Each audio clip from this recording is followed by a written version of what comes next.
NDA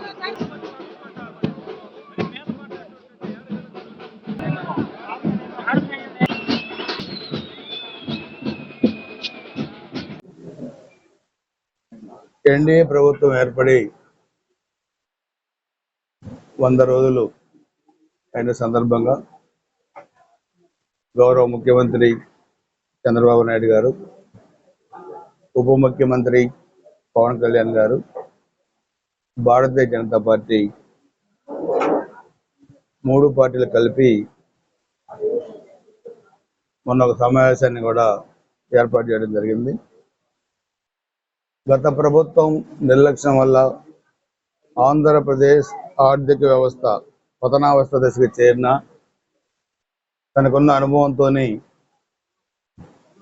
Chandrababu Naidu గారు ముఖ్యమంత్రిగా ప్రమాణ స్వీకారం చేసిన తర్వాత ఈ 100 రోజుల్లో అనేక క్రైసిస్ని కూడా ఎదుర్కోవడం జరిగింది.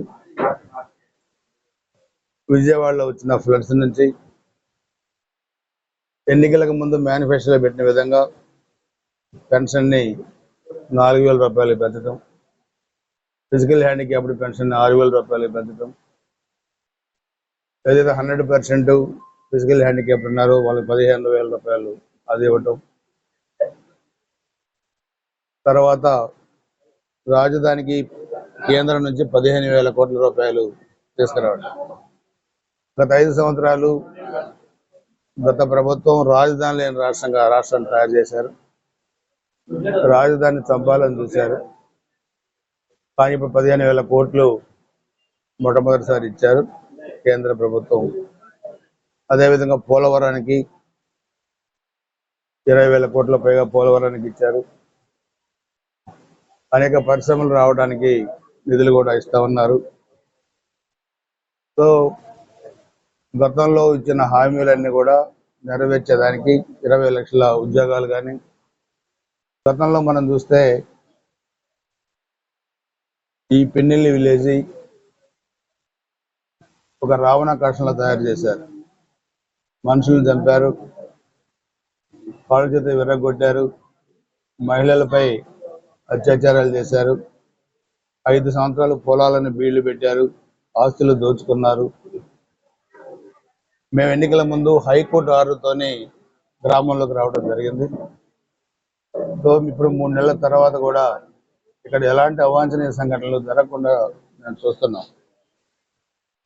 మేము టీడీపీ శ్రేణులకు ఒకటే చెప్పాం, వాళ్ళు చేసిన రాజకీయాలు మనం చేయాల్సిన పని లేదు, మనం అభివృద్ధి వైపు వెళ్దాం.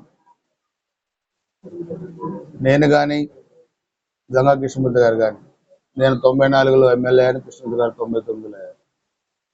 మేమిద్దరం నియోజకవర్గ అభివృద్ధికి పాటుపడడం తప్పితే అరాచకాలకి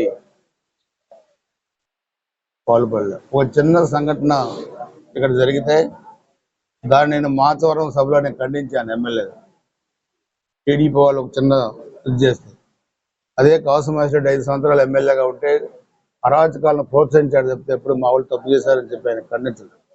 అవన్నీ కూడా గుర్తుపెట్టుకోవాలి. ఇంకా బుకాయింపులు 11 సీట్లు వచ్చినా ఇంకా ఇష్టారాజ్యంగా మాట్లాడటం అన్నీ చేస్తే ప్రజలు మిమ్మల్ని వచ్చే ఎన్నికల్లో నామినేషన్ కూడా వేయించే పరిస్థితి ఉండదు. సో అందుకే రాబోయే 5 సంవత్సరాలు ఆంధ్రప్రదేశ్ రాష్ట్రాన్ని ముఖ్యమంత్రి గారు, ఉప ముఖ్యమంత్రి గారు, భారతీయ జనతా పార్టీ కేంద్ర సహకారం తీసుకొని రాష్ట్ర అభివృద్ధి చేస్తారు. ఎక్కడ ఎలాంటి అవాంఛనీయ సంఘటనలు జరగకుండా శాంతి భద్రతలను కాపాడుతూ అభివృద్ధిలో ముందుకు తీసుకెళ్తాం నేను, కృష్ణమూర్తి గారు, అదేవిధంగా జనసేన పార్టీ నాయకులందరం కూడా, బీజేపీ నాయకులందరం కూడా.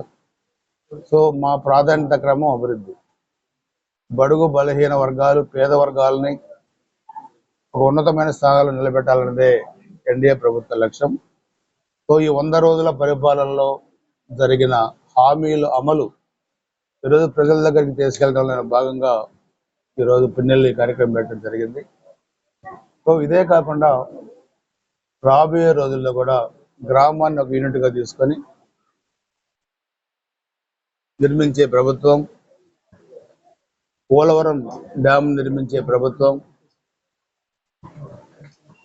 విశాఖ రైల్వే జోన్ తీసుకొచ్చే ప్రభుత్వం, శ్రీకాకుళం నుంచి చిత్తూరు దాకా పారిశ్రామికంగా ఆంధ్రప్రదేశ్ని అభివృద్ధి చేసే ప్రభుత్వం ఇది.